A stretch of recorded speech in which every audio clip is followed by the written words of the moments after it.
بسم الله الحمد لله والصلاة والسلام على رسول الله وعلى آله وصحبه أجمعين أما بعد بسند متصل من شيخنا خالد بن مختار الكشميري حفظه الله تعالى إلى الإمام مسلم بن الحجاج القشيري النيسابوري رحمه الله تعالى قال رحمه الله تعالى في مقدمته وكذلك من الغالب على حديثه المنكر أو الغلط أمسكنا إذن حديثهم وعلامة المنكر في حديث المحدث إذا ما ورد رواية للحديث على رواية غيره من أهل الحفظ والرضا خالفت روايته روايته أو لم تكن توافقها فإذا كان الأغلب من حديثه كذلك كان محجور الحديث غير مقبوله ولا مستعمله. فمن هذا الضرب من المحدثين عبد الله بن محرر ويحيى بن أبي أنيسة والجراح بن منهل أبو العتوة وعباد بن كثير وحسين بن عبد الله بن زمير وعمر بن صحبان ونحن نحوهم في رواية المنكر من الحديث فلسنا نعرج على حديثه ولا نتشاغل به لأن حكم أهل العلم والذين نعرف من مذهب في قبول ما يتفرد به المحدث من الحديث أو أن يكون قد شارك الثقات من أهل العلم والحفظ في بعض ما رووا وعمل في ذلك على الموافقة لهم فإذا وجد كذلك ثم زاد بعد ذلك شيئا ليس عند أصحابه قبل الزيادة فأما من تراه يعمد لمثل الظهر في جلالته وكثرة أصحابه الحفاظ المتقنين لحديثه وحديث غيره أو لمثل حديث هشام بن عروة وحديثهما عند أهل العلم مبسوط مشترك قد نقل أصحابهما عنهما حديثهما على الاتفاق منهم في أكثره فيروي عنهما وعن أحدهما العدد من الحديث مما لا يعرفه أحد من أصحابهما وليس ممن قد شاركهم في الصحيح مما عندهم فغير جائز قبول حديث هذا الضرب من الناس والله أعلم. قبول حديث هذا الضرب. نعم. بسم الله الحمد لله والصلاة والسلام على رسول الله وعلى آله وصحبه أجمعین. اما بعد، تو ہم نے دیکھا تھا کہ مسلم رحمہ اللہ تعالیٰ نے من غالب علی حدیثی المنکر او الغلط، پہلے طبقات کی تقسیم آپ یاد کریں عمومی طور، اور اس کے بعد روات کی تقسیم جن کو امام مسلم نے رحمہ اللہ تعالیٰ لائے ہیں. 3 طبقات. ایک تو ہم نے دیکھ لیے جو حفظ اور اتقان میں اونچے درجے پہ ہے، دوسرے صدق اور ستر والے، اور تیسرے اس میں ہم نے دیکھا متہم روات اور جن کی حدیث پہ غالب منکر ہے. یہ عمومی طور متقدمین کے نزدیک تقسیم ایسی ہے، اور اس تقسیم سے ایک محدث کی تصحیح اور تضعیف پہ کافی بڑا اثر پڑتا ہے، کیونکہ مجرد کسی راوی پہ کوئی حکم دیکھ کے احادیث کی تصحیح اور تضعیف کرنا جو ہے خطیرہ ہے، جس کا بیان بھی پہلے ہم دیکھ چکے ہیں. اس کے بعد ان نے علامت المنکر بتائی فی حدیث المحدث. علامت المنکر پہلے یہ کہا کہ جس کی حدیث پہ غالب منکر ہو، اس کے بعد یہ بتایا کہ محدث کی حدیث میں منکر کی علامت کیا ہے. اس پہ ہم بات کر چکے ہیں اور مثال بھی دے چکے ہیں، ابو داؤد رحمہ اللہ وغیرہ سے لائی ہے کہ جب اس کی روایت ہم لے آتے ہیں اور اس کو پیش کرتے اہل حفظ اور اتقان والی روایت کے ساتھ ان کی روایت کی جو ان نے روایت کی ہے، یا تو اس کی مخالفت کرتی ہے یا اس کی موافقت ہی نہیں کرتی. اور اگر اغلب یہ ہے کہ کسی راوی کی احادیث ثقات کے مخالف ہے یا ثقات کے ساتھ موافق نہیں ہے، اس پہ یہ ضرب لگ جاتی ہے کہ منکر الحدیث ہے. اس کے ساتھ کہ آپ اس کو متہم یا اس کو کذاب بھی نہیں کہتے. تو اس تیسرے طبقے میں 2 قسم کے روات لائے ہیں کہ نہیں. ایک تو متہم یا جن کو اکثر نے جو ہے کذاب کہا ہو، اور دوسرے جن کی احادیث پہ غالب کیا ہے، نکارہ ہے، منکر احادیث ہے. اور اس میں سے ہم روات بعض کو دیکھ چکے ہیں، ان کی امثلہ بھی دی جیسے ان کا منہج ہے. عبداللہ بن محرر، اسی طرح یحییٰ بن ابی انیسہ، ان کو ہم دیکھ بھی چکے تھے. اس کے بعد جرہ بن منہال، ابو العتوف. تو یہ جو راوی ہے ان کے بارے میں بخاری نے منکر الحدیث کا ہے سیدھا، اور اس کے ساتھ نسائی نے رحمہ اللہ تعالی متروک الحدیث کا ہے. علی بن مدینی نے بھی رحمہ اللہ تعالی ضعیف لا یکتب حدیثہ. اب مسلم رحمہ اللہ تعالی کا اس راوی کو اس قسم میں لانا سیدھے آپ کو بتائے گا کہ یہ راوی جو ہے لیسا بشیء ہے، یا اس کی احادیث جو ہے نہیں لی جاتی. اس کے بعد انہوں نے بیان کیا عباد بن کثیر، یہ ثقفی ہے، بصری، لیکن ابو داؤد اور ابن ماجہ نے ان کی روایت لائی ہے. اور ابن معین نے ضعیف الحدیث کہا، اور کہا لیس بشیء دوری کی روایت میں، اور لا یکتب حدیثہ بھی کہا. بخاری نے رحمہ اللہ ترکوہ کہا، ترکوہ کا تو شدید آپ دیکھیں گے جر ہے. اور ابن ابی حاتم کہتے ہیں کہ میں نے اپنے والد صاحب ابو حاتم سے پوچھا رحمہ اللہ تعالی عباد بن کثیر کے بارے میں، کہا کہ وہ مکہ میں رہتے تھے، ضعیف الحدیث.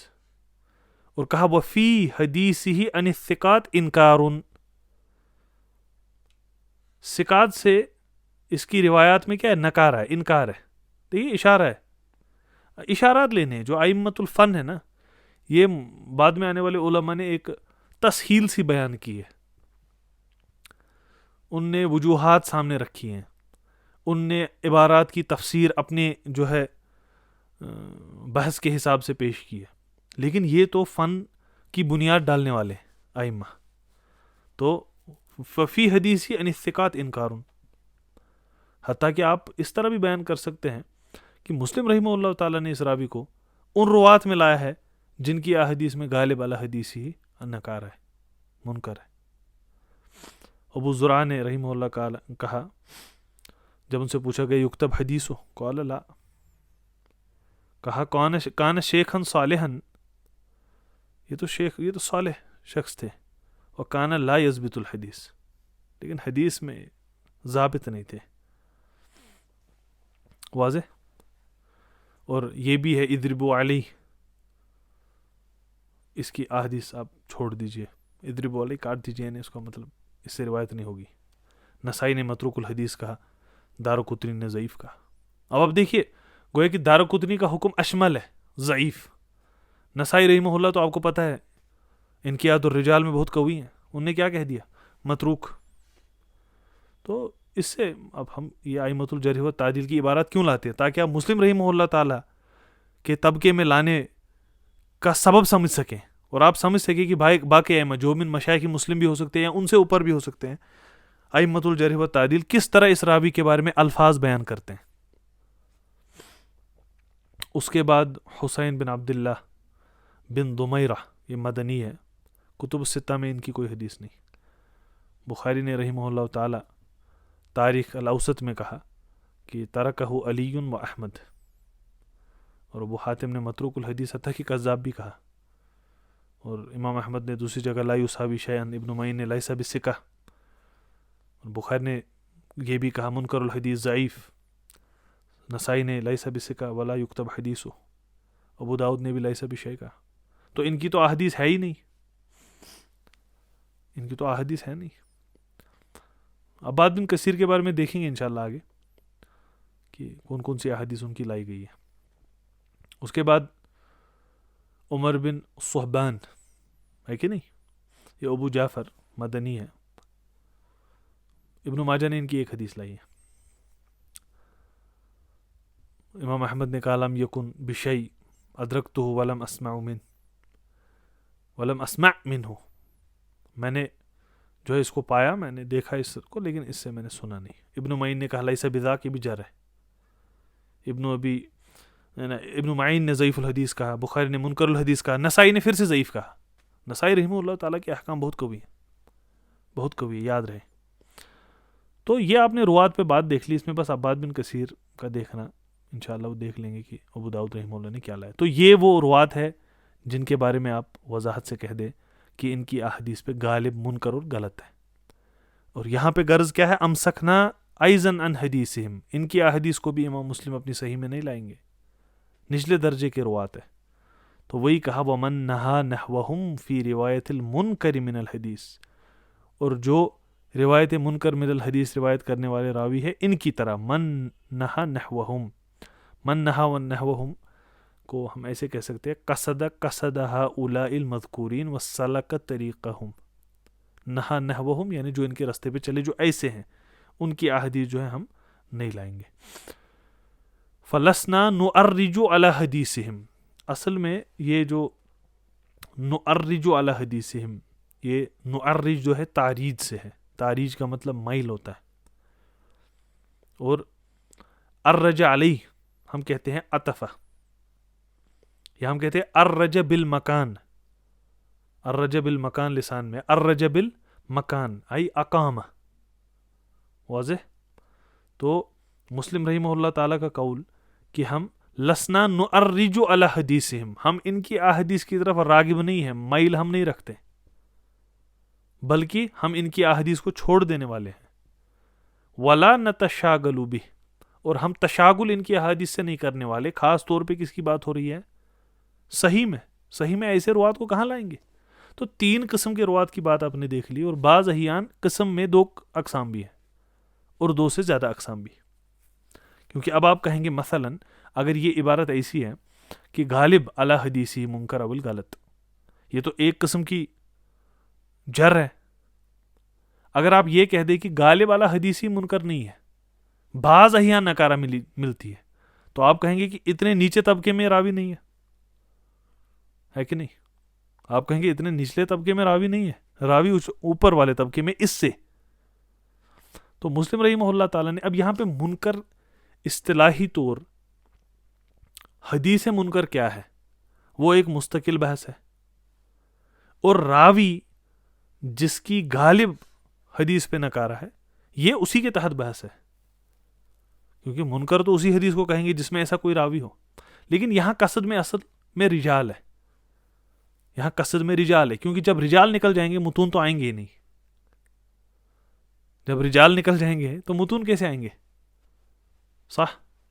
تو یہ بات آپ یاد رکھیں کہ منکر کی اپنے آپ میں تعریف اور منکر پہ بحث انشاءاللہ مستقل دیکھنے کی بات ہے۔ یہاں ہم نے دیکھا غالب اس راوی کی بات جس کی احادیث پہ جو ہے نکارہ ہے۔ اب اس میں 3 چیزیں ہیں، ایک منکر، دوسرا شاذ، اور زیادت الثقہ۔ آپ مانے 3 بحث مستقل ایک باب میں، ان کو دیکھنا بھی جو ہے مفید ہے۔ اب اس کے بعد جیسے آپ نے پڑھا اور باقیوں نے سنا، لأن حکم اہل العلم، اب یہ ہم کیوں کر رہے ہیں؟ لأن حکم اہل العلم والذی نعرف من مذہبہم، کیونکہ جو حکم اہل علم کا ہے اور جو ہم جانتے ہیں ان کے مذہب میں، وہ کیا ہے؟ فی قبول ما یتفرد بہ المحدث من الحدیث، اس میں کہ جب کوئی محدث تفرد کرے، ان یکون قد شارک الثقات من اہل العلم والحفظ فی بعض ما رأوا،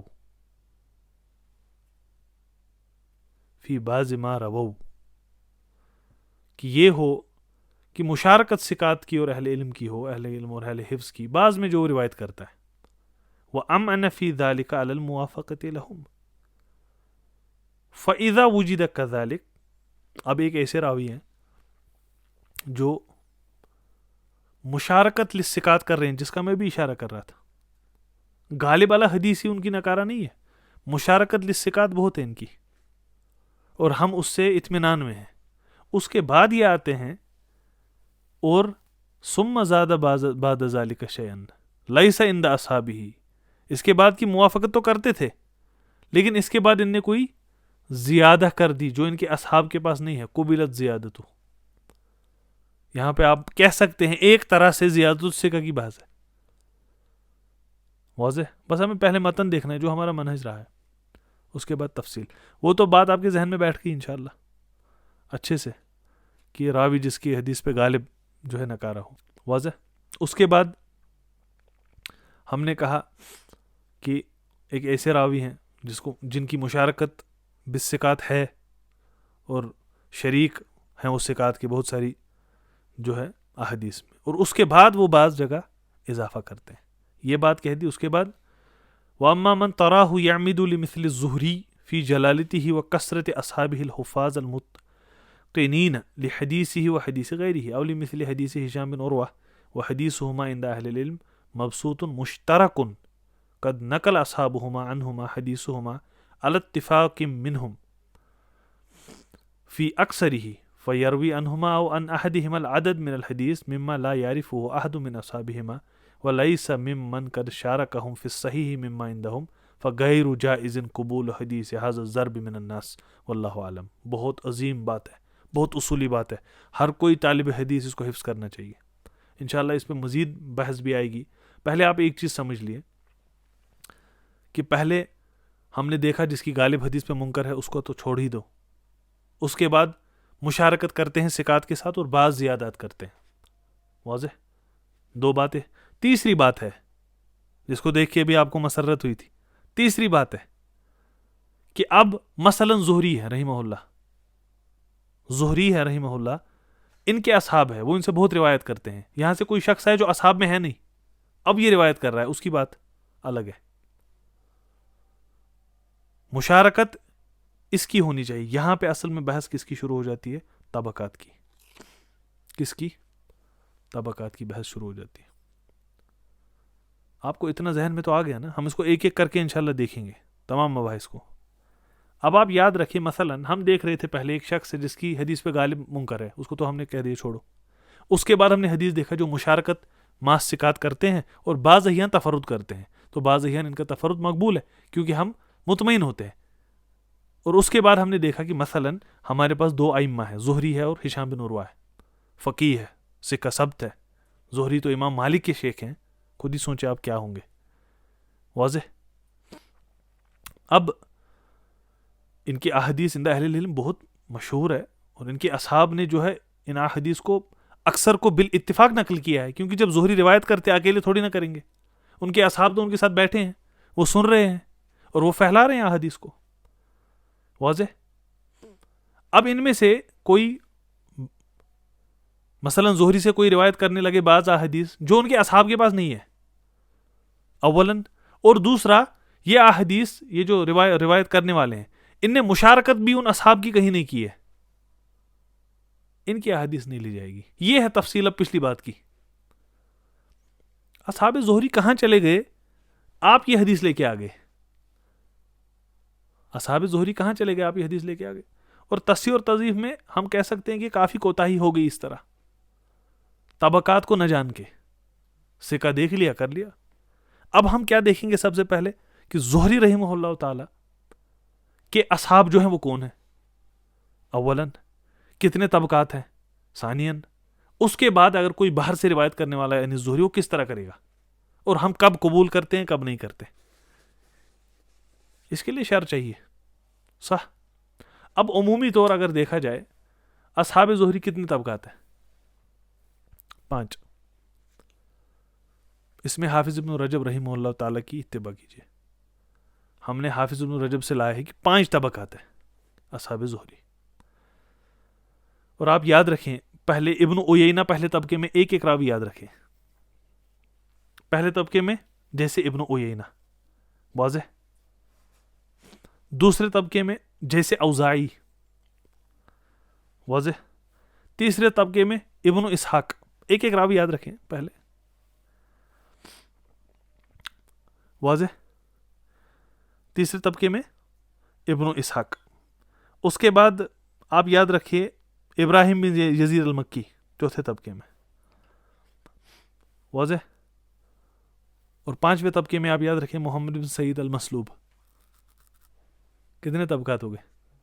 سب سے پہلے آپ نے یاد رکھا ابن عیینہ, اور دوسرے آپ نے کہا اوزاعی. آپ سوچیں گے یا لائث بن سعد, واضح. آپ سوچیں گے اوزاعی بھی امام ہے, یہ دوسرے طبقے میں کیوں ہے؟ صح. ہم آپ کو کہیں گے دیکھیے ابن عیینہ جو ہے رحمہ اللہ تعالی, سفیان, ان کی زہری کے ساتھ صحبہ لمبی ہے, تو طبقہ پہلا ہو گیا. اوزاعی کی صحبہ کیا ہوگی؟ کم ہوگی, سیدھی سی بات ہے. احسنت. صح. دوسرا طبقہ ہو گیا. تو طبقات کا فہم بہت مہم ہے. اور اب آپ کہیں گے تیسرا طبقہ وہ طبقہ ہوگا. اب دیکھیے پہلا دوسرا تو حفظ اور اتقان میں اوپر ہوگا, سیدھی سی بات ہے. ابن عیینہ ہے وہاں, لائث بن سعد ہے, اوزاعی ہے. تیسرا طبقہ زہری کے ساتھ رہے, صحبت بھی رہی, ان سے سنا بھی, لیکن حفظ اور اتقان میں ویسے نہیں. تیسرا طبقہ ہو گیا, واضح. چوتھا طبقہ پھر ہو گیا, انہیں تو زہری رحمہ اللہ تعالیٰ سے جو ہے روایت کی لیکن ملازمہ لمبی نہیں رہی، تو صحبہ بھی لمبی نہیں رہی، چوتھا ہو گیا۔ پانچواں متروکین، مجہولین روایت کرنے والے، محمد بن سعید المسلوب، اس کا ذکر سن چکے ہیں آپ۔ یہ ہے 5 طبقات امام زہری کے رحمہ اللہ تعالیٰ۔ آج آپ نے دیکھ لیا، پہلے منکر جس کی احادیث پہ غالب ہو، پھر مشارکت ہو، بعض تفرد ہو، اور اس کے بعد آپ نے دیکھا طبقات کی بحث۔ طبقات کی بحث کہاں سے آئی؟ امام مسلم کی دوسری عبارت سے۔ اس کو پہلے ایک بار ہلکے سے دیکھ لیں، پھر سے اس کا مراجعہ کر لیں، پھر آگے بحث دیکھیں گے۔ وآخر الدعوانا ان الحمد للہ رب العالمین۔